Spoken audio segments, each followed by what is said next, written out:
वीतराग भय क्रोधा मन्मया मामुपाश्रिता बहवो ज्ञान तपसा भूता मद्भाव मागता ये यथा मां प्रपद्यन्ते तांस्तथैव भजाम्यहम् मम वर्तमानुवर्तन्ते मनुष्या पार्थ सर्वशः काङ्क्षन्ता कर्मणां सिद्धिं त्यजन्त हि देवता क्षिप्रमिमानुषे लोके सिद्धिर्भवति कर्मजा चातुर्वर्णं मया सृष्टं गुणकर्म विभागशः तस्य कर्तारमपि मां विद्यकर्तारमव्ययम् चातुर्वर्ण्यं मया सृष्टं गुणकर्म विभागशः तस्य कर्तारमपि मां विद्यकर्तारमव्ययम्।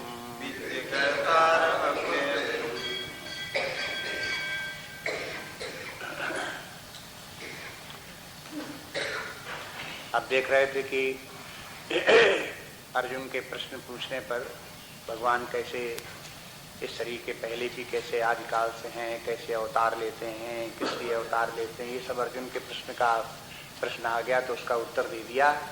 लेकिन उसके बाद फिर भगवान उसी उत्तर के साथ जोड़ लेते हैं अपना मुख्य विषय।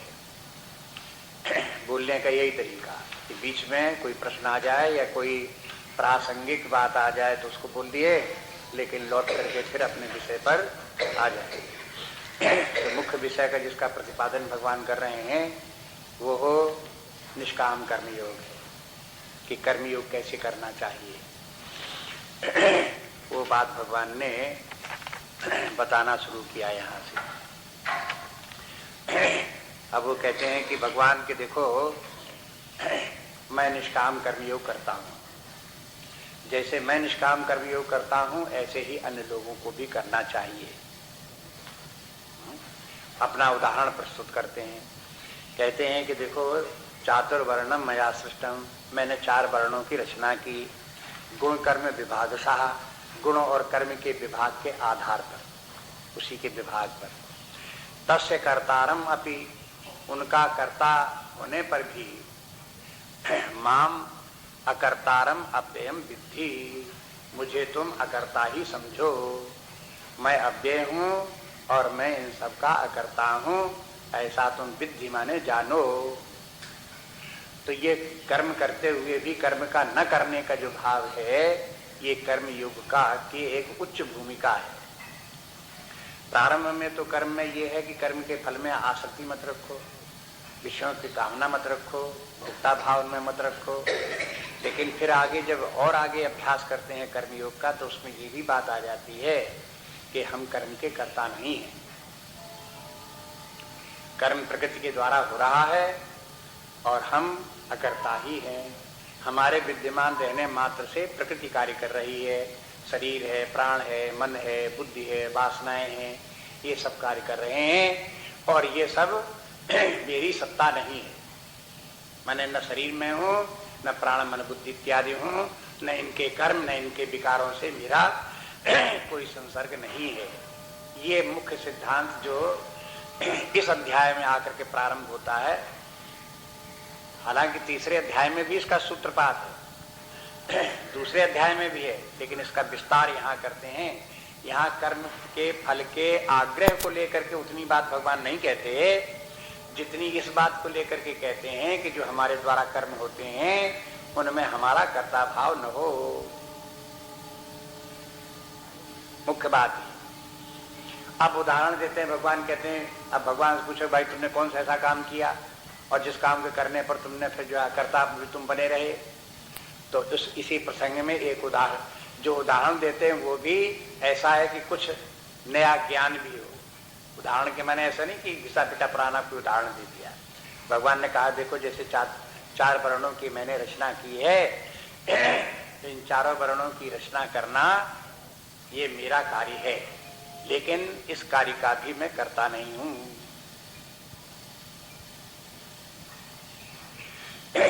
माने भगवान के द्वारा चार वर्णों की रचना तो हो गई, लेकिन भगवान में कर्ता भाव नहीं आया। ये बातें इस प्रकार की हैं, जब तक कि कोई व्यक्ति साधना न करे और सावधानी पूर्वक अपने मन बुद्धि को न देखे, तब तक ये बात जो है व्यक्ति को जल्दी समझ में नहीं आएगी। ऐसा मत समझें कि ये तो पुस्तकों में लिखने की बातें हैं, कोई ऐसे जानने की और करने की थोड़ा है, ऐसे नहीं।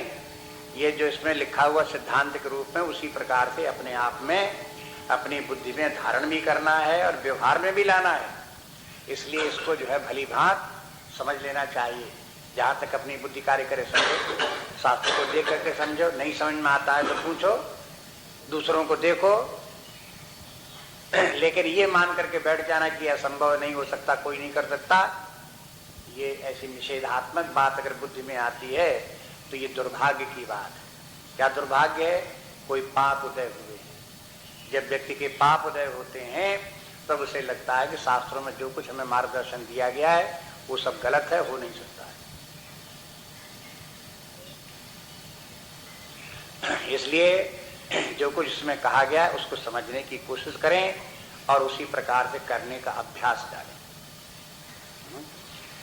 भगवान अब इसमें देखते हैं कि देखो भगवान कहते हैं मैंने चार वर्णों की रचना की, लेकिन गुण और कर्म के विभाग के आधार पर।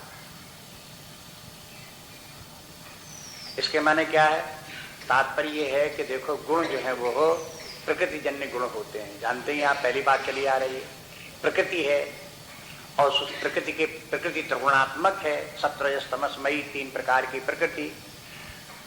तो प्रकृति जन्य गुण कहलाते हैं। प्रकृति जन्य गुण माने प्रकृति के ही तीन गुण हैं, इसलिए प्रकृति जन्य गुण कहलाते हैं। प्रकृति अनादि है, इसलिए तीनों गुण भी अनादि है। जब गुण अनादि हैं तो गुणों से प्रेरित होकर के जो प्रकृति में कार्य होते हैं वे कार्य भी अनादि हैं, उनकी रचना नहीं की, वो अनादि मानो उनको। लेकिन जो चार वर्णों की रचना हुई ये भगवान ने की। अब कैसे की चार वर्णों की रचना? अब देखो सुनो। प्रकृति का आधार लिया और प्रकृति के द्वारा ही भगवान ने चार वर्णों की रचना की। जब वो कहते हैं मैंने चार वर्णों की रचना की, तो कहने का तात्पर्य ये कि माने सारे जगत की रचना मैंने ही की।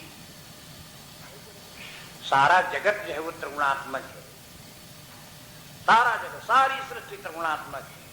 ये बात आगे चल करके आपको विस्तार सहित 7वें अध्याय में समझा देंगे, दिखा देंगे। कहते देखो जितनी भी प्रकृति है वो सब त्रिगुणात्मक है। जड़ सृष्टि भी त्रिगुणात्मक है, चेतन सृष्टि भी त्रिगुणात्मक है, पेड़ पौधे भी त्रिगुणात्मक है, कीट पतंग पशु पक्षी भी त्रिगुणात्मक है, मनुष्य भी है, देवता भी है, सब त्रिगुणात्मक। ये सृष्टि जितनी भी स्थूल सृष्टि, सूक्ष्म सृष्टि, कारण सृष्टि जितनी है सब त्रिगुणात्मक है। त्रिगुणात्मक में तीन तीन गुणों से बनी है और तीनों गुणों का मिश्रण सर्वत्र है। जहां सृष्टि के माने त्रिगुणात्मक, सृष्टि के माने प्रकृति और प्रकृति के माने तीन गुण, उन्हें तीनों गुणों का ताना बाना फैला हुआ है। उसी के कारण से नाना रूप इसके सृष्टि के बने हुए हैं। अब ये जो प्रकृति है ये भी परमात्मा की ही अनिर्वचनीय शक्ति है। वो परमात्मा अपनी ही शक्ति को स्वभावतः व्यक्त करता है, तो फिर ये सारी सृष्टि उत्पन्न हो जाती है। जब सृष्टि उत्पन्न होती है तो चार वर्ण भी बन जाते हैं। चाहे ये कहो कि भगवान ने चार वर्णों की रचना की, और चाहे ये कहो कि भगवान ने सारी सृष्टि की रचना ही भगवान ने की। तीन गुणों से ही जब चार वर्ण बन जाते हैं तो सृष्टि है त्रिगुणात्मक तो त्रिगुणात्मक सृष्टि का जब विभाजन किया गया तो 4 वर्णों में वो विभक्त हो गई। अब जब वेदांत सिद्धांत को आप देखेंगे तो मालूम होगा कि एक परमात्मा ये एक अद्वितीय वस्तु है, उसके अतिरिक्त और कहीं कुछ नहीं है। परमात्मा सच्चिदानंद स्वरूप जो ब्रह्म है वही एक सत सत्ता है। उसके परमात्मा के अतिरिक्त न देश है, न काल है, न वस्तु है, न कहीं और कुछ है। वो परमात्मा ही अपनी अंतर्निहित शक्ति के द्वारा अपने आप को चाहे कहो प्रकट करता है, चाहे कहो विस्तार करता है, चाहे कहो कि स्वयं अपनी क्रीड़ा करता है। तो परमात्मा के द्वारा फिर नाम रूपात्मक जगत का विस्तार होता है। जब जितना विस्तार होता जाता है उसमें, तो फिर जहां सत्व की अधिकता होती है और जहां तमस की अधिकता होती है, उनमें दोनों में एक दूसरे में अंतर हो जाता है।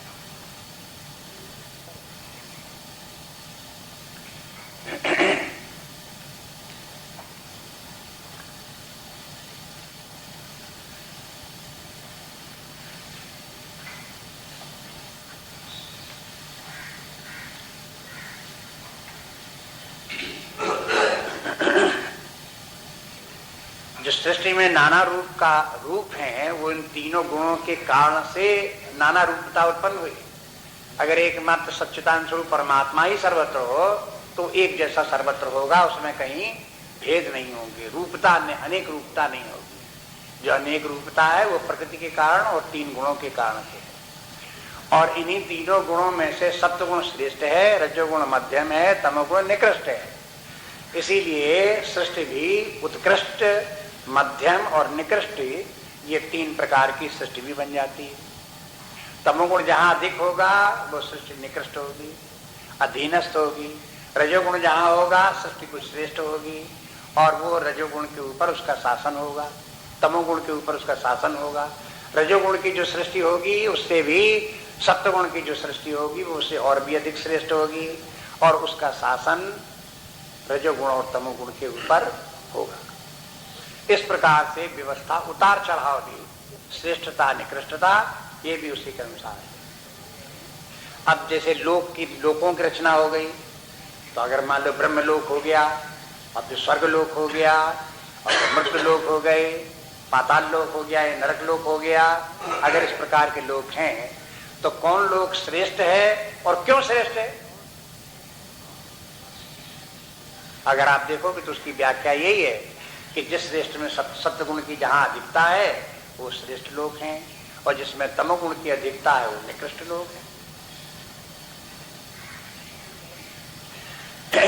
अब ये कोई जबरदस्ती करके लगावे कि नहीं तमोगुणी सृष्टि सबसे श्रेष्ठ है, सत्वगुणी सबसे निकृष्ट है, तो ये सिद्ध नहीं हो सकता। बुद्धि में विभ्रम भले ही पैदा हो किसी की। इसलिए इस प्रकार से क्रम बना। तो अब ये वर्ण क्या बन गए? तो ये हुआ कि जब सत्वगुण के साथ में रजोगुण और तमोगुण मिश्रित हो और सत्वगुण की अधिकता हो तो वो ब्राह्मण वर्ण हो गया। जब उसमें सत्वगुण के साथ में रजोगुण की अधिकता हो गई और तमोगुण की भी हो गया तो फिर वो क्षत्रिय वर्ण हो गया। उसके बाद जब सत्वगुण की कमी हो गई और रजोगुण की अधिकता हो गई और तमोगुण भी उसके साथ में रहा तो फिर वो वैश्य वर्ण हो गया। और सत्वगुण थोड़ा रह गया, रजोगुण भी थोड़ा रह गया, तमोगुण ही अधिक हो गया तो शूद्र वर्ण हो गया। अब ये जो 4 वर्ण हो गए, ये है तो मनुष्य की प्रधानता से हमें अपने आप में अपने जीवन में देखना पड़ता है। मनुष्य विचारवान है, समझदार, इसलिए मनुष्यों के बीच में ये 4 वर्ण हैं। और ये 4 वर्ण केवल हिंदुस्तान में हो, भारतवर्ष में हो, उत्तर प्रदेश में हो या कहीं बनारस में हो या हरिद्वार में हो, ऐसे नहीं है। ये वर्ण सारे जो है वो सब मनुष्यों के वर्ण सारे विश्व में, हर देश में, हर जगह 4 वर्ण के व्यक्ति हैं। कुछ सत्वगुणी होते हैं, कुछ रजोगुणी होते हैं, कुछ तमोगुणी होते हैं। उन्हीं के अनुसार ही चारों प्रकार के विभाजन संसार में सर्वत्र उपलब्ध हैं। परमात्मा ने जगत बनाया तो ऐसा नहीं कि 4 वर्ण हिंदुस्तान के लिए बना दिए, भारतवर्ष के बना दिए कि चलो भारतवर्ष में ही 4 वर्ण रहेंगे, बाकी दुनिया में नहीं रहेंगे, ऐसे नहीं है। उसने तो सारी सृष्टि बनाई, सभी देश बनाए, यहाँ तक कि जिनको कि स्वर्ग आदि को हम नहीं देखते हैं, नरक आदि को न देखते हो, उसको भी उसने बनाया। और उनमें भी यही नियम लागू रहा कि उसमें भी सत्वगुण की कहीं अधिकता है, कहीं रजोगुण की है, कहीं तमोगुण की अधिकता है। उसी के अनुसार समस्त लोकांतरों की रचना हुई, समस्त प्राणियों की रचना हुई। इसलिए पहले ही आपको बता दिया कि जैसे वृक्ष हैं तो वृक्ष जो है इनके वृक्षों के भी वर्ण हैं। जैसे पीपल आदि वृक्ष जो है ये है ब्राह्मण वर्ण कहलाते हैं। नीम आदि जो है ये है क्षत्रिय वर्ण कहलाते हैं। आम इत्यादि जो है वैश्य वर्ण कहलाते हैं।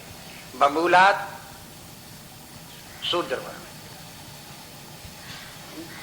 अब आप देखो इसमें विभिन्न प्रकार के जो है ये है, इनमें क्यों इस प्रकार का अंतर है पेड़ पौधों में? आपको सब एक प्रकार के, इनमें क्या अंतर है? अरे भाई उनमें गुण विशेष अलग अलग है। श्रेष्ठता निकृष्टता भी है। जो जिस प्रकार के जिस स्वभाव जिस प्रकार का है उसी प्रकार के उनके जो है वो वृक्षाद भी उसी प्रकार के। ऐसे ही पक्षी जो हैं, उन पक्षियों में भी आप देखोगे कुछ ब्राह्मण हैं, कुछ क्षत्रिय हैं, कुछ वैश्य हैं, कुछ शूद्र हैं। जो निरामिष पक्षी हैं जैसे तोता है, कबूतर हैं, ये ब्राह्मण वर्ग में आते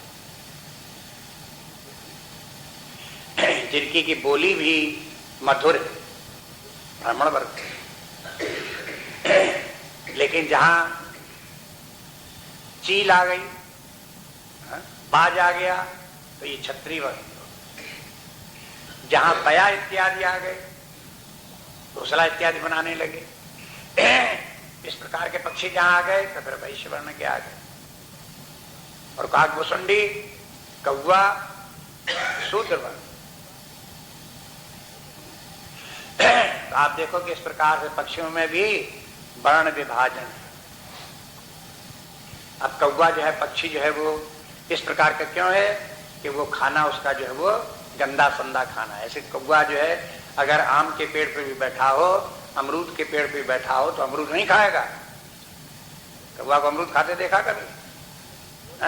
नहीं खाएगा। वो तो जगह सड़क पर पड़ा हुआ खाक खतूर गोमूत्र इत्यादि गोबर ओबर देखेगा, वहां जाकर के खाएगा। स्वभाव उसका इसी प्रकार है। इसलिए वो शूद्र वर्ण स्वभाव को देख करके शूद्र वर्ण उसका, नहीं तो क्या है, उसकी भी वही चोंच, उसके वही पंजे, वही पंखे उसके भी है, बनावट उसी प्रकार की। और फिर कौवा की कांव कांव क्या सिद्ध करती है? शुद्ध वर्ण। इसलिए ये स्वभाव जो है पक्षियों में भी है। पक्षियों में भी 4 वर्ण है।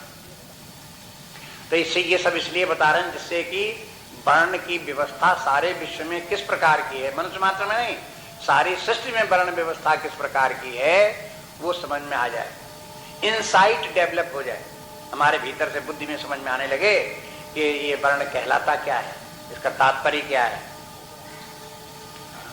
ऐसे जो पशु हैं उनमें भी ब्राह्मण हैं, क्षत्रिय हैं, वैश्य हैं, शूद्र हैं, इस प्रकार के पशु भी हैं। मनुष्यों में भी इसी प्रकार से, देवताओं में भी इसी प्रकार से, सब में वर्ण। इस प्रकार से देखते हैं कि ये सारी सृष्टि त्रिगुणात्मक है। तो अब ये भगवान कहते हैं कि मैंने 4 वर्ण मैंने बनाए, तो इसका क्या तात्पर्य हुआ? अरे जब भगवान ने सृष्टि बनाई, पशु पक्षी बनाए, मनुष्य बनाए, पेड़ पौधे बनाए और नाना प्रकार के बनाए, कहीं सत्वगुण की अधिकता बना दी, कहीं रजोगुण की अधिकता बना दी, तमोगुण की अधिकता हो गई। जहां ये सब अधिकता हो गई जिसकी, उसी के अनुसार उनके वर्ण बन गए। अब वो क्या करें उसमें? जब सत्वगुण अधिक हो गया, तमोगुण कम हो गया, रजोगुण कम हो गया, ब्राह्मण वर्ण हो गया। अब वो क्या करेंगे? पुरुष सूक्त में देखते हैं कि भगवान कहते हैं कि सारी सृष्टि हमारा ही शरीर है। और प्रभु कहते हैं कि देखो सिर मेरा जो है वो ब्राह्मण है, दोनों बाहुएं जो मेरे क्षत्रिय हैं, उधर जो है हमारा वैश्य है, पैर जो हमारे वैश्य हैं, शूद्र हैं। इस प्रकार से समग्र शरीर ब्राह्मण, क्षत्रिय, वैश्य, शूद्र सारा शरीर है। अगर पैर भी है तो वो भी भगवान के ही अंग है। कैसे अंग है? भगवान ने जब सगुण साकार रूप सृष्टिकार जगत का रूप धारण किया तो उसमें शूद्र वर्ण की जितनी सृष्टि है, चाहे पेड़ पौधे हो, चाहे गाय बैल बकरी इत्यादि हो, पशु पक्षी हो, चाहे मनुष्य हो, चाहे देवता हो, अगर उनमें तमोगुण की अधिकता है तो वे सब शूद्र वर्ण के हैं और वे भगवान के चरण। और चरण के माने उनके ऊपर शासक वैश्य भी है, क्षत्रिय भी है और ब्राह्मण भी उनके ऊपर शासन कर रहा है। तीनों का शासन उसके ऊपर है। इसलिए क्योंकि पैर के ऊपर सारा शरीर टिका हुआ, ठहरा हुआ है। इसी प्रकार से ये है, इनके ऊपर शासक तीनों है। लेकिन वैश्य के ऊपर शासक जो है शूद्र नहीं है। वैश्य के ऊपर शासक क्षत्रिय है, ब्राह्मण वो उनसे श्रेष्ठ है और उनका शासन करने वाला है। वैश्य से भी ज्यादा श्रेष्ठ क्षत्रिय है, लेकिन क्षत्रिय जो है वो वैश्य के ऊपर शासन करे, शूद्र के ऊपर शासन करे, लेकिन उसका शासन ब्राह्मण पर नहीं चलता। ब्राह्मण उसके ऊपर शासन रखता है। इन तीनों के ऊपर शासन ब्राह्मण का है। इस प्रकार की व्यवस्था जो वो तीनों चारों वर्णों की व्यवस्था इस प्रकार की बनाई। तो फिर कहते हैं कि इसी जब ये तीन गुणों के आधार पर तो सारी सृष्टि बनी और तीनों गुणों के आधार पर चार वर्ण हो गए। अब चार वर्णों के आधार पर ही उनके सबके कर्मों का विभाजन हुआ। अब जो सत्वगुणी होगा, ब्राह्मण होगा, उसका कर्म एक प्रकार का, जो क्षत्रिय होगा उसका कर्म दूसरे प्रकार का, जो वैश्य होगा उसका कर्म तीसरे प्रकार का, जो शूद्र होगा उसका कर्म चौथे प्रकार का। अब ये सबके अलग अलग प्रकार के कर्म क्या है, 18वें अध्याय में भगवान ने विस्तार पूर्वक बता दिया कि देखो ब्राह्मण स्वभावतः ब्राह्मण अपने स्वभाव के कारण ये कार्य करता है। फिर बता दिया कि क्षत्रिय अपने स्वभाव के कारण से इस प्रकार के कार्य करता है, वैश्य अपने स्वभाव के कारण ऐसे कार्य करता है, शूद्र अपने स्वभाव, चारों बार में स्वभाव स्वभाव स्वभाव बोलते रहे। स्वभाव को मैंने ये चारों वर्णों का अपना अपना स्वभाव होता है। चूंकि ये है चार प्रकार की प्रकृति बनी और उस चार प्रकार से चार प्रकार के स्वभाव बने, चार प्रकार के स्वभाव से चार प्रकार के कर्म बने।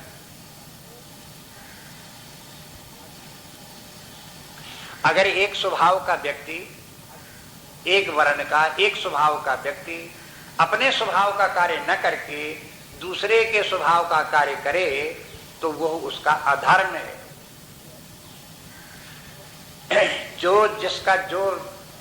जिसका स्वभाव है, जो वर्ण है, जिसका उसका जो स्वभाव है, उस स्वभाव के अनुसार जो अपना कार्य करता है, अपना नियत कार्य करता है, वही उसका धर्म है।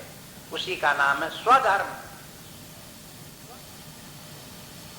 बस स्व के माने हुआ ब्राह्मण का जो स्वभाव है वो स्व है और उसके अनुसार जो कर्म निर्धारित होता है वो स्वकर्म स्वधर्म है। इस प्रकार से देखें, स्वभाव के विपरीत यदि कोई व्यक्ति कार्य करता है तो वो अधर्म है।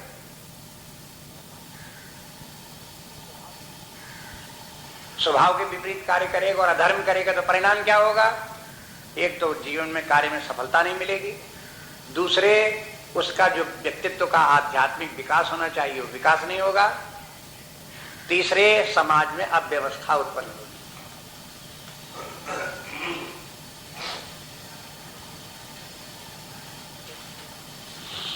मोटे मोटे उदाहरण दिए जाते हैं इस प्रकार से। जैसे कोई डॉक्टर है, उसने MBBS पास किया और पास करने के बाद डॉक्टरी तो की नहीं, कहीं उसने जाकर के कहीं गंगा जी के ऊपर पुल बांधने का जो है वो इंजीनियरिंग का काम हाथ में ले लिया और वो करने लगा, तो न तो उसमें उसे सफलता मिलेगी और न उसके द्वारा कोई ऐसा पुल बन पाएगा जिससे कि समाज का कल्याण हो।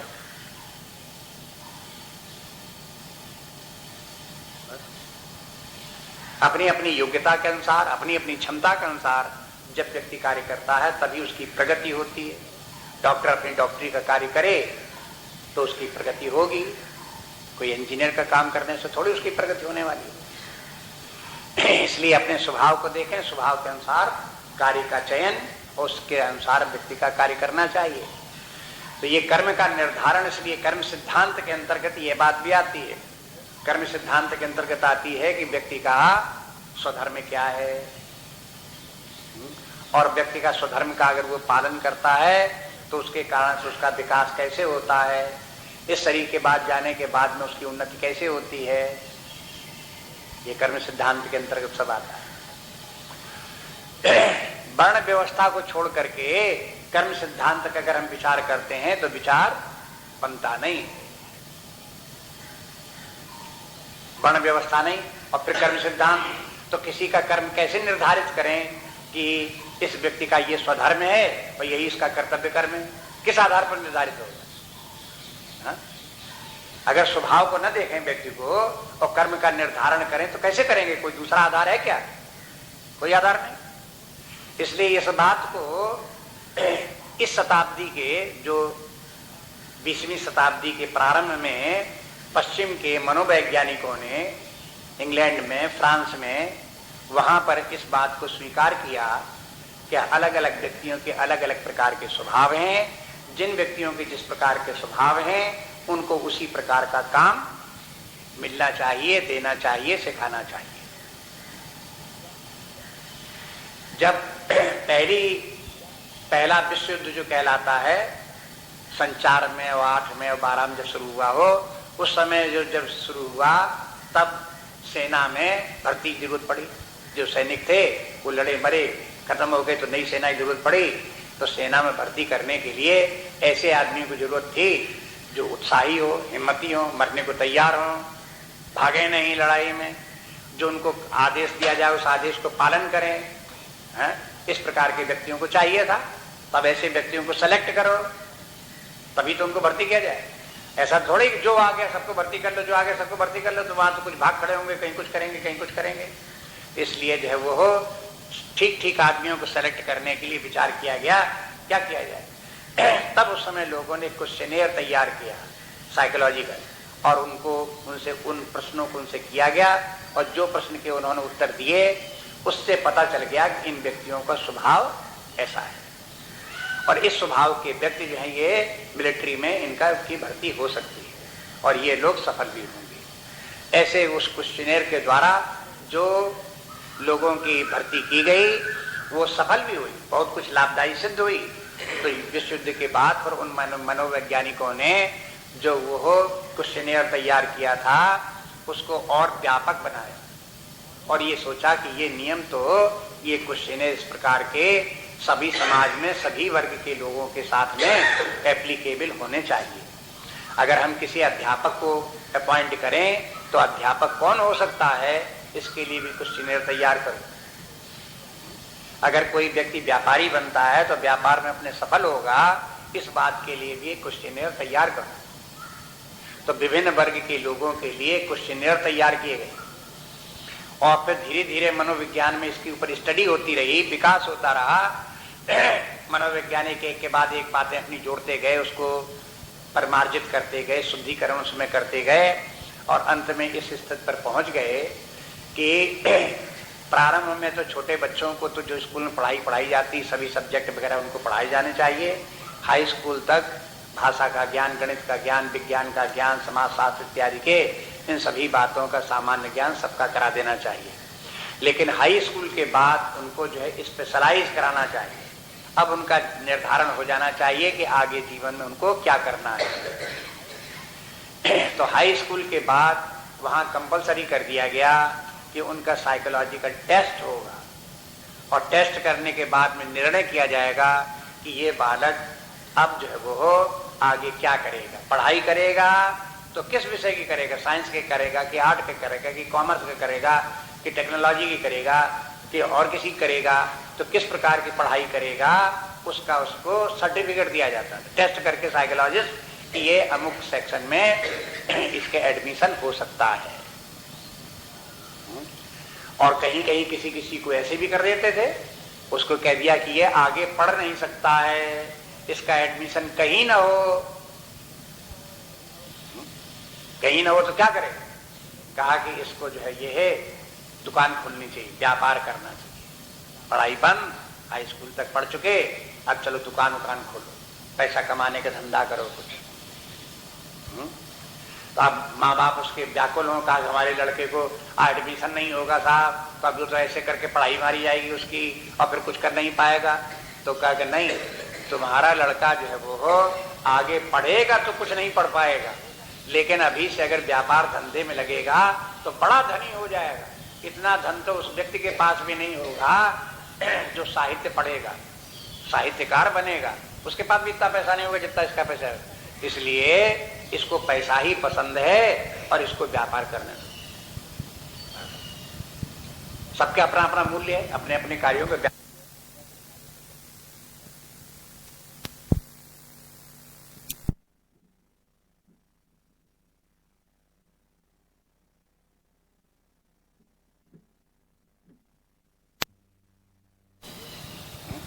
एक मनोविज्ञान में एक उदाहरण दिया जाता है कि देखो सब व्यक्ति जो है वो हो नाना प्रकार की आकृतियां हैं, साइकोलॉजिकली आकृतियां। जैसे कि एक लकड़ी का एक गोल टुकड़ा हो, लकड़ी का एक तिकोना टुकड़ा हो, लकड़ी का एक चौकोर टुकड़ा हो, लकड़ी का एक लंबा टुकड़ा हो, इस प्रकार के कई प्रकार की बनावट वाले छोटे छोटे टुकड़े हों और उसी प्रकार के खाने भी लकड़ी के एक बने हों किसी में। उसमें गोल वाला गोल में आ सकता है, चौकोर वाला चौकोर में आ सकता है, तिकोने वाला तिकोना में आ सकता है, तो फिट बैठेगा। हाँ, अगर तिकोने को गोल में लगाएंगे तो फिट नहीं बैठेगा, गोल को तिकोने में लगाएंगे तो फिट नहीं बैठेगा, लंबे वाले को चौकोर में लगाएंगे तो फिट नहीं बैठेगा, चौकोर वाले लंबे में लगाएंगे तो फिट नहीं बैठेगा। जिस प्रकार से ये विभिन्न प्रकार के कटे हुए ब्लॉक्स लकड़ी के उसी आकार के छिद्रों में होते हैं तो उनमें फिट बैठते हैं, अन्यथा फिट नहीं बैठते। इसी प्रकार से समाज की इतनी व्यवस्था में विभिन्न प्रकार के ये आकृतियां हैं मनुष्यों की, वे अपने अपने स्थान में ही फिट होते हैं, अन्य स्थान में करो तो फिट नहीं होंगे। इसी का नाम है धर्म, इसी का नाम है कर्म सिद्धांत। तो पश्चिम में मनोवैज्ञानिकों ने मनोविज्ञान के आधार पर इसी बात को स्वीकार किया जो यहाँ भारतवर्ष में अपने शास्त्रों में जिसका कि वर्णन धर्म के अंतर्गत है, धार्मिक ग्रंथों में इसका वर्णन है कि सब व्यक्तियों की साइकोलॉजी भिन्न भिन्न प्रकार की होती है, स्वभाव भिन्न भिन्न प्रकार के होते हैं, उनका कार्य क्षेत्र भी भिन्न भिन्न प्रकार का होना चाहिए, तभी वो वहां फिट होंगे, सफल भी होंगे, आगे उनका विकास भी होगा। इसलिए यहाँ पर चार वर्णों की बात आ गई। तो ये चार वर्णों में एक बात तो ये कि चार वर्णों की रचना को कोई ये न समझे कि मनुष्यों ने किसी ने बैठ करके बना दी है, इसलिए मानवीकृत रचना है, इसलिए हम चाहे माने चाहे न माने। अगर किसी व्यक्ति ने कोई बना दी कोई चीज, कहते भाई उसने बना दी, वो माने माने, हम तो नहीं मानते। लेकिन जब परमात्मा ने बनाई है तो उसको तो सबको मानना चाहिए, सभी प्रकार के जितने व्यक्ति हैं वो सर्व स्वीकृत हो। इसलिए परमात्मा की रचना ये मान करके चलें, इसमें अपना कोई उसमें दुराग्रह नहीं होना चाहिए, उसमें विरोध नहीं होना चाहिए। दूसरी बात ये कि व्यक्ति अगर इस प्रकार से अपने कर्मों को शास्त्र में बताए हुए विधान से समझ लेगा कि हम इस वर्ण के हैं और हमारा इस प्रकार का स्वभाव है, इसलिए हमारा ये कर्म निर्धारित हुआ है, तो वही कर्म को यदि करेगा तो उसका स्वभाव परिमार्जित होगा। परिमार्जित के माने अगर तमोगुणी स्वभाव वाला व्यक्ति अपने धर्म का पालन करता है तो उसका तमोगुण क्षीण होकर के रजोगुण बढ़ेगा और सत्वगुण बढ़ेगा। रजोगुणी स्वभाव वाला व्यक्ति अपने धर्म का पालन करेगा तो उसका रजोगुण घटेगा, सत्वगुण बढ़ेगा। यदि पहले ही से व्यक्ति कोई सत्वगुणी व्यक्ति है, पूर्व जन्मों से चला रहा है, सत्वगुणी व्यक्ति है, अगर वो हो परमार्थ के क्षेत्र में आत्मज्ञान परमात्म ज्ञान के प्राप्त करने के लिए प्रयास करता है तो तीनों गुणों के पार भी जा सकता है। लेकिन ये कार्य रजोगुणी नहीं कर सकता, ये कार्य तमोगुणी नहीं कर सकता। तमोगुणी स्वभाव वाला व्यक्ति तीनों गुणों से पार जाना चाहे तो नहीं जा सकता, रजोगुणी स्वभाव वाला व्यक्ति तीनों गुणों से पार जाना चाहे तो नहीं जा सकता, अनधिकार चेष्टा होगी। इसलिए ये भी आवश्यक है कि व्यक्तियों का स्वभाव जैसा है, ये नहीं शास्त्र कहता कि तुम शूद्र हो तो शूद्र ही बने रहो, रजोगुणी तो रजोगुणी बने रहो, तमोगुणी तमोगुणी बने रहो, ये नहीं कहते। ये कहते हैं कि तुम ऐसा कार्य करो, तुम्हें वो कार्य बताते हैं जिससे कि तुम्हारे स्वभाव परिमार्जित हो, विकसित हो, आगे बढ़ो। इसलिए पुराणों में कभी कभी इस प्रकार के बताते हैं कि कोई कोई व्यक्ति क्षत्रिय वर्ण के रहे और बाद में फिर वो ब्राह्मण वर्ण हो गए। उन्होंने अपने क्षत्रिय धर्म का पालन किया, परिणाम स्वरूप कुछ दिनों के बाद में ब्राह्मण वर्ण हो गए। कुछ ऐसे थे जो वैश्य वर्ण के थे, उन्होंने अपने धर्म का पालन किया तो क्षत्रिय वर्ण के हो गए और फिर ब्राह्मण वर्ण के हो गए। शूद्रों में भी इस प्रकार थे, शूद्रों ने शूद्र हुए शूद्र, लेकिन उन्होंने अपने उसी प्रकार से शूद्र वर्ण का धर्म का पालन किया तो फिर हो गए वैश्य वर्ण, वैश्य से हो गए क्षत्रिय वर्ण और क्षत्रिय से हो गए ब्राह्मण वर्ण, ब्राह्मण वर्ण से आगे निकल करके परमात्मा को भी प्राप्त कर लिया। यही यात्रा है, आध्यात्मिक यात्रा यही है। इसी प्रकार से अपने धर्म का पालन करता हुआ व्यक्ति परमात्मा तक पहुंच जाए, यही इसका तात्पर्य है। इसीलिए ये प्रयोजन है। ये किसी को हानि पहुंचाने के लिए नहीं है, किसी को ऊंचा नीचा बताने के लिए ये व्यवस्था नहीं है। ये व्यवस्था सबके कल्याण के लिए है। जैसे स्कूल कॉलेज हैं, उसमें एडमिशन कैसे होता है? टेस्ट लेकर के होगा, जिस क्लास के लिए योग्य होगा उसी क्लास में एडमिशन हो जाएगा। और अगर कहो तुमने ये तो एक ही दर्जा में इसको एडमिशन करा दिया, ये तो बड़ा खराब, इसको 10वें में क्यों नहीं कराया, 8वें में क्यों नहीं कराया, तो क्या करें? अरे भाई 8वें में कि योग्य हो तो उसमें करा दे। अब कोई पहला दर्जा खराब थोड़ा है, वो भी पहला पढ़ोगे, दूसरा पढ़ोगे, तीसरा पढ़ोगे, 8वें में पहुंच जाओगे, 10वें में पहुंच जाओगे, 12वें में पहुंच जाओगे। लेकिन जब 10वें की पढ़ाई पढ़ नहीं सकते, 8वें की पढ़ाई पढ़ नहीं सकते, तो उसमें भर्ती करा देने से क्या फायदा? ऐसे कोई कहे हम तो ब्राह्मण वर्ण के हैं, अरे हो ब्राह्मण वर्ण, तो ब्राह्मण वर्ण का कार्य करो है? और जब तुमसे बनता नहीं ब्राह्मण वर्ण का कर्म तो फिर क्षत्रिय वाला करो, और क्षत्रिय वाला नहीं बनता तो वैश्य वाला करो। भाई कहीं ना कहीं जिस वर्ण को होगे वही कार्य तुमसे होगा और वही ठीक बनेगा, उसी से तुम्हारा विकास होगा। बस इसमें भलाई बुराई का एक बात की, ऊंच नीच की बात क्या है?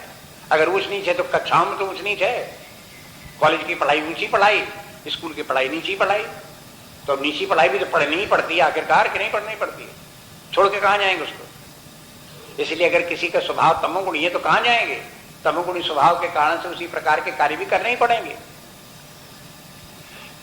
तभी उद्धार होगा इस प्रकार। इसलिए ये व्यवस्था इस प्रकार की जो ये भगवान कहते हैं हमने बनाई और सबके कल्याण के लिए बनाई। वैसे भी एक व्यवस्था इस प्रकार की भी है कि देखो स्वर्गादि लोग जो है ये है, ब्रह्मादि लोग हैं, ये है सत्वगुण प्रधान है। मनुष्य का जो शरीर है, योनि है, ये है रजोगुण प्रधान है, और गाय बैल बकरी पेड़ पौधे तमोगुण प्रधान। तो पेड़ पौधे भी आगे बढ़ते हुए विकास करते हुए कभी पक्षी बनेंगे, पशु बनेंगे, मनुष्य बनेंगे। मनुष्य भी अपना विकास करते हुए कभी देवत्व को प्राप्त होगा, कभी ब्रह्मत्व को प्राप्त होगा, वो भी आगे बढ़ता जाएगा। इस प्रकार से क्रम क्रम से सब आगे पीछे चलते जाते हैं। सड़क पर कोई आगे जा रहा है, कोई पीछे जा रहा है, आगे पीछे सभी चल रहे हैं। इसी प्रकार सारी सृष्टि में सब आगे पीछे चलते चले जा रहे हैं। ये क्रम इस प्रकार सर्वत्र चल रहा है। यही वर्ण व्यवस्था की बात है। ये कहते हैं भगवान ने कहते हैं कि हमने ये सब कुछ बनाया। तो अब इसके साथ साथ जब ये कहते हैं मैंने 4 वर्णों की रचना की, तो इस प्रकार से भी समझ लो भगवान का कहने के माने सारे जगत की रचना की, लेकिन फिर भी मैं जगत का कर्ता नहीं हूं। ये दूसरी पंक्ति में तस्य कर्तारम अपि माम विद्धि अकर्तारम। तस्य कर्तारम अपि, मैं उन सबका कर्ता होते हुए भी समझो जानो ये कि अकर्तारम अव्ययम, मैं तो अव्यय हूं और अकर्ता हूं। अव्यय क्यों कहा? परमात्मा ने अपने स्वरूप का स्मरण दिलाया कि देखो मैं सनातन हूं, सदा विद्यमान हूं, अविनाशी हूं, अनादि अनंत, नित्य विद्यमान, पूर्ण हूं। जो अव्यय है वो पूर्ण है, अविनाशी है, नित्य है, शाश्वत है। ऐसे व्यक्ति जो सत्ता है उसको कोई कामना हो ही नहीं सकती, और उसको कार्य करने का कोई प्रयोजन भी नहीं हो सकता। इसलिए परमात्मा ने ये सारी जगत की रचना की, सिद्ध ही नहीं होता। यदि कहें परमात्मा ने जगत की रचना की, तो बताओ परमात्मा ने जगत की रचना क्यों की? उसे क्या संकट था, क्या परेशानी थी, क्या कमी लग रही थी जो जगत की रचना की? कोई कमी नहीं थी, पूर्ण था, फिर भी जगत की रचना की।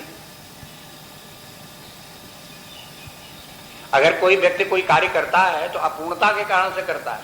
कोई वस्तु प्राप्त करनी है, कोई वस्तु बनानी है जो पहले से नहीं है, उसे चाहिए, तो क्या करेगा? या तो कहीं से लाएगा या बनाएगा, काम करेगा कुछ। लेकिन जिसको कोई इसकी इस प्रकार की कोई जरूरत नहीं है, वो क्यों काम करेगा? इसलिए परमात्मा जो पूर्ण होने के कारण से वो उसमें कर्तृत्व भाव सिद्ध नहीं हो सकता। हुआ करता है, लेकिन फिर भी परमात्मा से उसकी प्रकृति के द्वारा जगत का विस्तार तो होता ही होता है, जगत की रचना तो होती है। नहीं तो ये पूछो कि जगत की रचना किसने की? ऐसा व्यवस्थित जगत, सिस्टमेटिक सारी यूनिवर्स है, इसकी व्यवस्था इसके क्या अपने आप बन गई? ये भी नहीं सिद्ध हो सकता कि अपने आप से विद्यमान।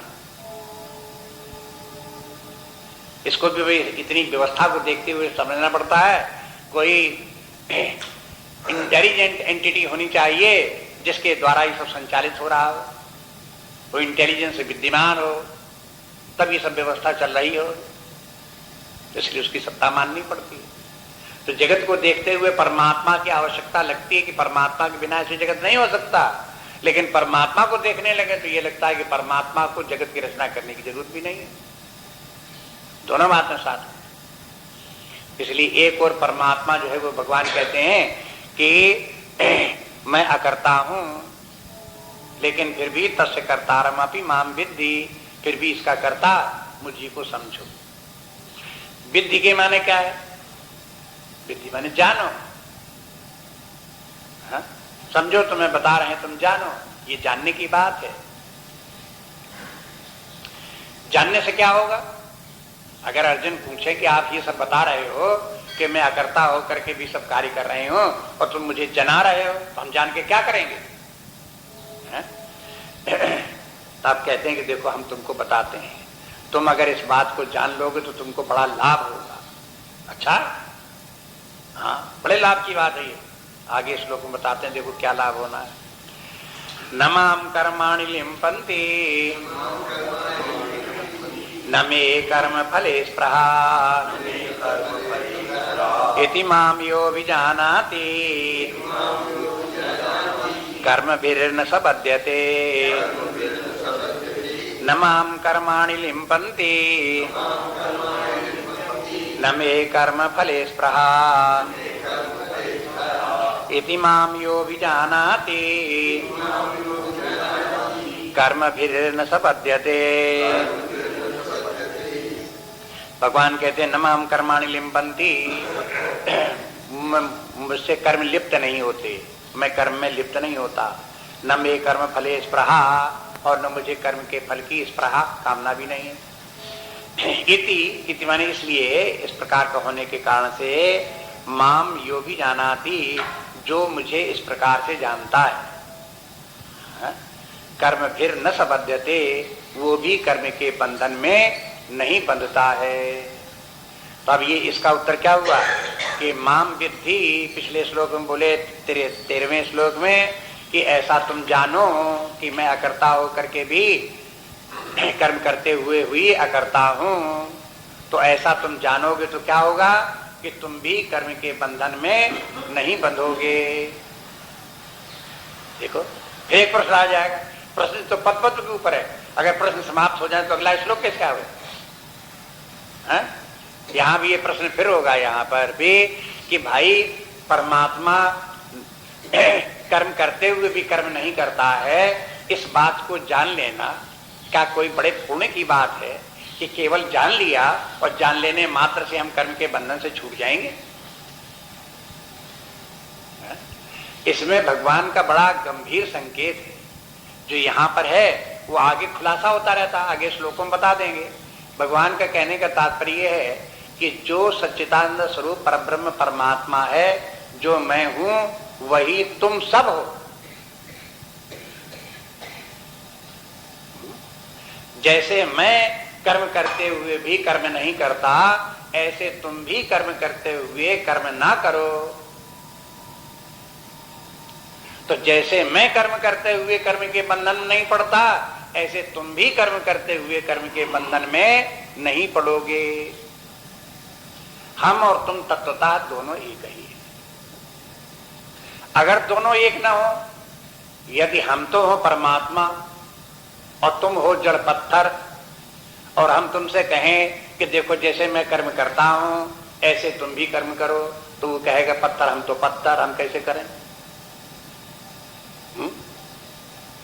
लेकिन जब ये हो कि जैसे हम वैसे ही तुम, जो तत्व हम वही तत्व तुम है, तो जैसे हम करते हैं तैसे तुम भी कर सकते हो, उसमें कौन सी बात है? क्या परेशानी की बात? तब इसके पीछे अगर ये बात न होती कि जो परमात्मा तत्व है वही हर व्यक्ति अपने अंदर में परमात्मा है, ये भाव लेकर के न कहा होता तो ये श्लोक सिद्ध ही न होता।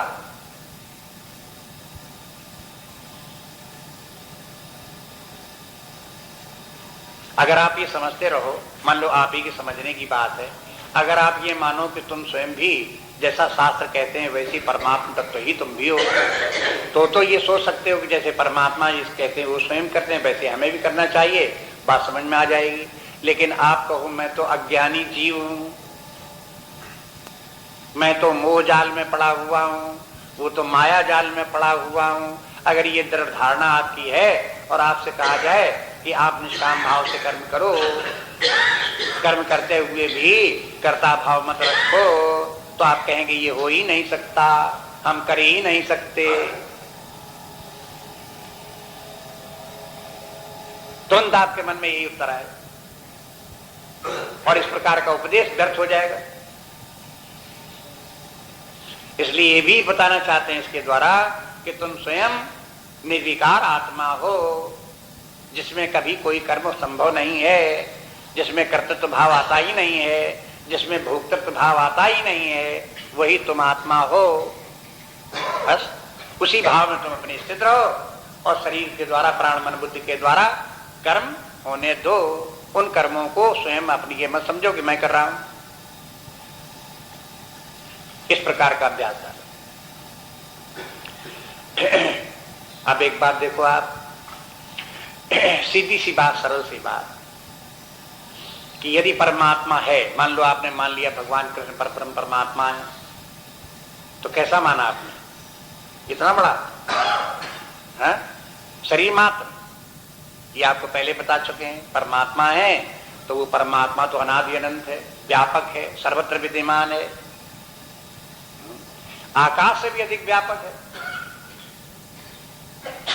आकाश व्यापक दिखाई दे तो ऑल परवेडिंग आकाश, वो परमात्मा आकाश से भी ज्यादा व्यापक। आकाश से ज्यादा व्यापक क्या होगा?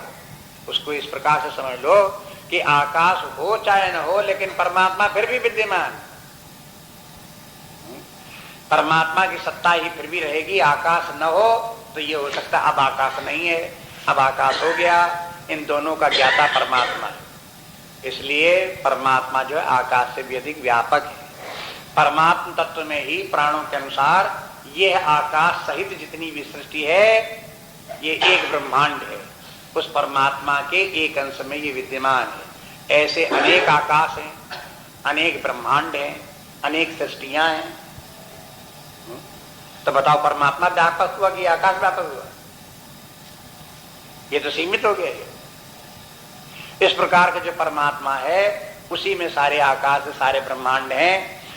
अब ये बताओ कि ये आकाश जो हम देखते हैं आसपास अपने, स्पेस है, वो स्पेस हम सबके अंदर भी है, हम सबके बाहर भी है।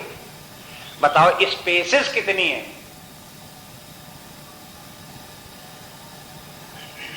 भाई स्पेस तो अखंड है, आकाश तो अखंड अविभक्त है, वो बहुवचन में उसका प्रयोग नहीं कर सकते।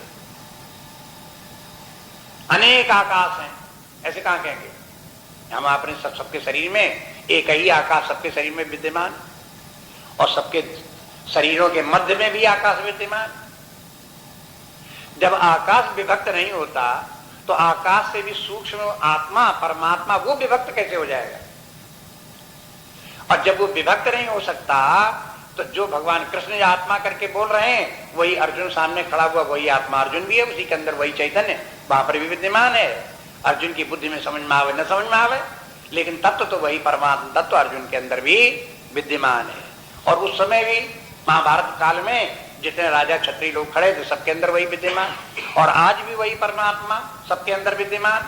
हम सबके अंदर भी वही परमात्मा, निर्विकार परमात्मा, अखंड एक रस परमात्मा यथावत सर्वत्र विद्यमान, अब भी विद्यमान है। कोई ये थोड़ी पुरानी बातें हो गई, अब परमात्मा खंड खंड हो गया,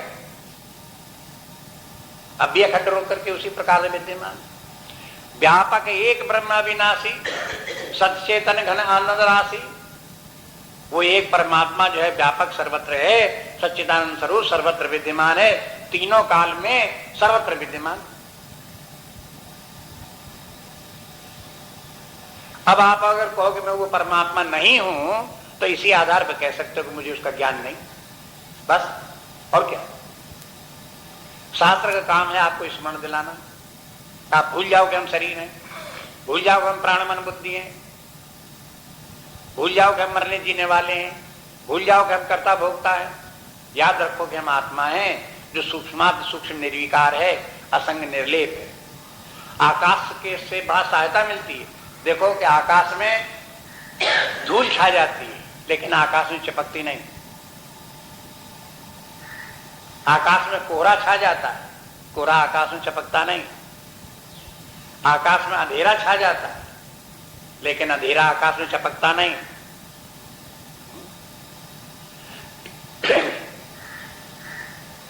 ऐसे ही सारी सृष्टि में चाहे सत्वगुण हो, चाहे रजोगुण हो, चाहे तमोगुण हो, सब फैले रहे विस्तार पावे, लेकिन कोई भी आत्मा में परमात्मा में चपकते नहीं।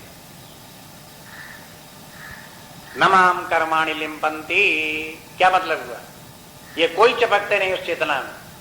वो चेतन तत्व जो हम सब हैं वास्तव में वैसा निर्विकार असंग है कि उसमें कर्म या सृष्टि, कर्म के साथ जगत को भी तीन गुण, और तीन गुणों के द्वारा होने वाले जितने भी कर्म हैं उन सबका बनना बिगड़ना और उनका प्रभाव कुछ भी आत्मा में चपकता नहीं। लिम्पंती के माने न लिम्पंती के माने चपकता नहीं, प्रभाव नहीं डालता, उसको कंटेमिनेट नहीं करता। आगे 5वें अध्याय में भगवान कह देंगे कि देखो ना दत्ते कस्यचित् पापम न चैव सुकृतिम विभु। ये जो विभु तत्व है, विभु माने ऑल परवेडिंग तत्व, ये तत्व ऑल परवेडिंग तत्व जो है वो ना दत्ते कस्यचित् पापम, वो किसी पाप इसको नहीं लगते, ये किसी के पाप को ग्रहण नहीं करता और किसी के पुण्य भी नहीं ग्रहण करता। ये पाप और पुण्य की सीमा जीवों तक ही है।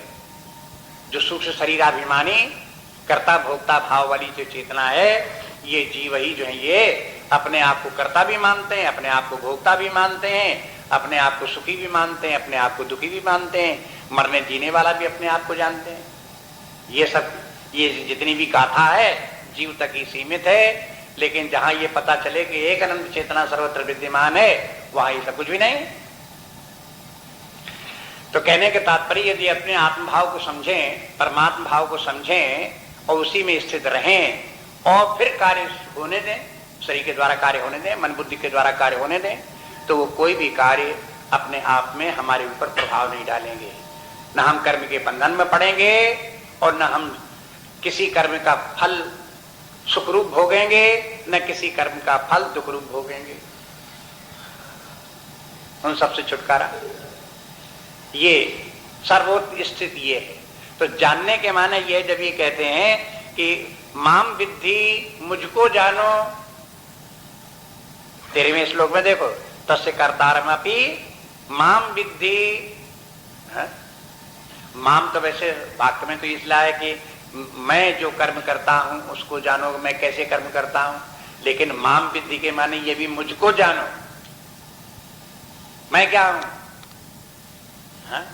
और माम विद्धि के माने ये नहीं कि भगवान को जानो, माम विद्धि के माने है, माम के माने मैं अपने आप को जानो। जो इस प्रकार के अपने आप को जानता है कि मैं शरीर प्राण मन बुद्धि नहीं, आकाश से अधिक व्यापक निर्विकार आनंद चेतना जो है वही मेरा स्वरूप है, वो मेरे ही तरह से वो भी ज्ञानी है, और जैसे मुझको कर्म लिप्त नहीं होते वैसे ही उसको भी लिप्त नहीं होंगे, वो भी कर्म के बंधन में नहीं पड़ेगा। इसके माने ये अकर्ता भाव जो व्यक्ति का है ये आत्मज्ञान से ही आता है।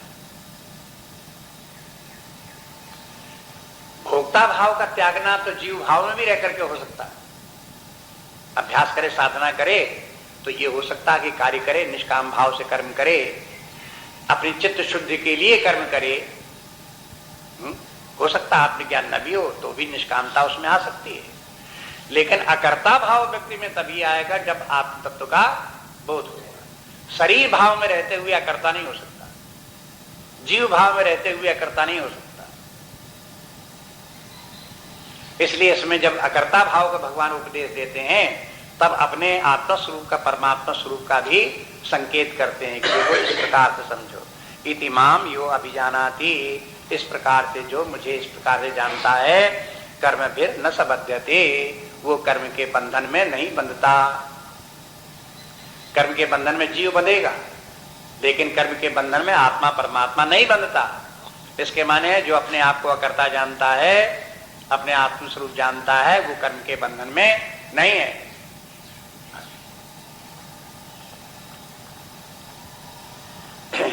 अब थोड़ा सा उत्साहित करते हैं भगवान, कहते बात तो हो गई लेकिन अर्जुन को हिम्मत बनाते हैं।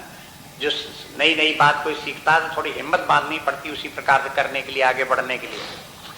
एवं ज्ञात्वा कृतं कर्म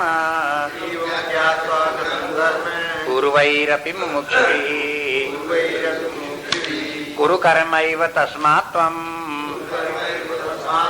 पूर्वै पूर्वतरं कृतम्। एवं ज्ञात्वा कृतं कर्म पूर्वैरपि मुमुक्षुभिः कुरु कर्मैव तस्मात् त्वं पूर्वै पूर्वतरं कृतम्। एवं ज्ञात्वा, किस प्रकार से जान करके, कृतम कर्म, कर्म किए हैं किसने, पूर्वैरपि मुमुक्षुभिः, पूर्व काल में भी मुमुक्षु लोगों ने ऐसे ही कर्म किए। और कुरु कर्मैव तस्मात् त्वं, तस्मात् त्वं कुरु कर्म, इसीलिए तुम भी उसी प्रकार से कर्म करो। पूर्वै पूर्वतरम कृतम, जिस प्रकार से पूर्व काल में हमारे पूर्वजों ने कर्म किए हैं वैसे ही तुम भी करो। बस अभी देखो ये हिम्मत बताने की बात हो गई। अर्जुन ये कह सकता तो साहब आप तो हो भगवान, तो आप तो ऐसे कर लेते हो, और हम तो हैं जीव, हम कैसे करेंगे। अरे कहा जाने कितने जीव ऐसे कर चुके हैं, तुम्हारे पूर्वज नहीं कर चुके हैं क्या। तो हम लोगों ने किया, पहले नाम इसीलिए अध्याय में गिना दिया था पहले ही, हाँ, कि हमने ज्ञान पहले सूर्य को दिया, मन को दिया, इच्छा को हुआ, तमाम राजाओं ने जाना, तो वो सब राजर्षि लोग हो गए, ये सब हो गए। तो राजर्षि तुम्हारे ही सब पूर्वज नहीं थे क्या, ये तुम्हारे तो पूर्वज थे, उन्होंने कैसे किया, जैसे उन्होंने किया वैसे तुम भी करो, वैसे ही करो।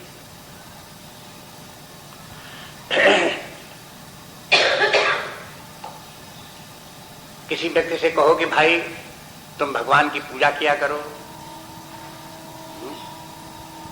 तुम थोड़ा धर्म का पालन किया करो, अगर कोई व्यक्ति मैं क्यों करो तो क्या कहो, उससे पूछो कि तुम्हारे पिताजी ऐसा करते थे कि नहीं करते थे, धर्म का पालन करते थे कि नहीं करते थे, पूजा पाठ कुछ करते थे कि नहीं करते थे, कि हाँ करते तो थे। तुम्हारे बाबा करते थे कि नहीं करते थे, हाँ करते तो थे। तुम्हारे परवाजा करते थे कि नहीं करते थे, कि हाँ वो भी करते थे। तो अब तुम ये क्यों पूछते हो कि मैं क्यों करूं, ये पूछो कि मैं क्यों ना करूं। वो तो परंपरा से तुम्हें प्राप्त हो गया है, जैसे पूर्वज करते आ रहे हैं उसी प्रकार से तुम भी करो, और जो गति पूर्वजों की हुई तुम्हारी भी हो जाए। तुम ये कहोगे नहीं पूर्वज जो गए हैं वो तो अच्छी गति को प्राप्त हो गए जरूर, लेकिन हम अच्छी गति को प्राप्त नहीं करना चाहते, इसलिए हम ये परंपरा को आज से तोड़ रहे हैं। हम नरक जाने की तैयारी करेंगे, हम अधोगति की जाने की तैयारी करेंगे। ये कोई समझदारी की बात है? कोई पागलपन किसी को सवार हो जाए भले इस प्रकार का बोले, कुतर्क की बात है सब।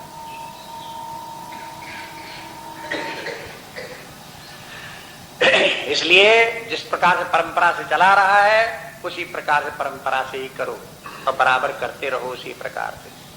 हाँ, इससे प्रेरणा लेनी चाहिए। जितने कि अपने अपने वंश हैं उन वंशों में पूर्वज लोग जिस प्रकार से कार्य करते रहे हैं उनसे प्रेरणा लो। क्षत्रियों की वंश परंपरा अपनी है, क्षत्रिय अपने वंश से अपनी प्रेरणा लें, उसी प्रकार क्षत्रिय कार्य करें। ब्राह्मणों की वंश परंपरा अपनी है, अपने पूर्वजों को देखें ब्राह्मण लोग कैसे कार्य करते आ रहे हैं, उसी प्रकार से करें। अब उसको छोड़ करके, रास्ता छोड़ करके अगर आपको उससे बेटर कोई रास्ता दिखाई देता तो ठीक है, अगर बेटर नहीं दिखाई देता, उससे हानिकारक ही सिद्ध होता है, तो फिर उस करने से क्या फायदा। इसलिए कहते हैं जो पूर्वज लोगों से कार्य चला रहा है उसी प्रकार से करो। इसके संबंध में थोड़ी बात अब कल और देखेंगे। इसी अध्याय में अभी ये पूर्व लोगों से किया हुआ से हमारा संबंध किस प्रकार से है, कैसे हमारा करना चाहिए, उनसे कैसे सीखना चाहिए, ये भी बड़ी महत्वपूर्ण बात है। नान्या स्पृहा रघुपते हृदय समदीये सत्यं वदामि च भवान् अखिलान्तरात्मा भक्तिं प्रयच्छ रघुपुंगव निर्भरां मे कामादिदोषरहितं कुरु मानसं च। श्री राम जय जय राम, श्री राम जय जय राम, श्री राम जय जय राम, श्री राम जय जय राम।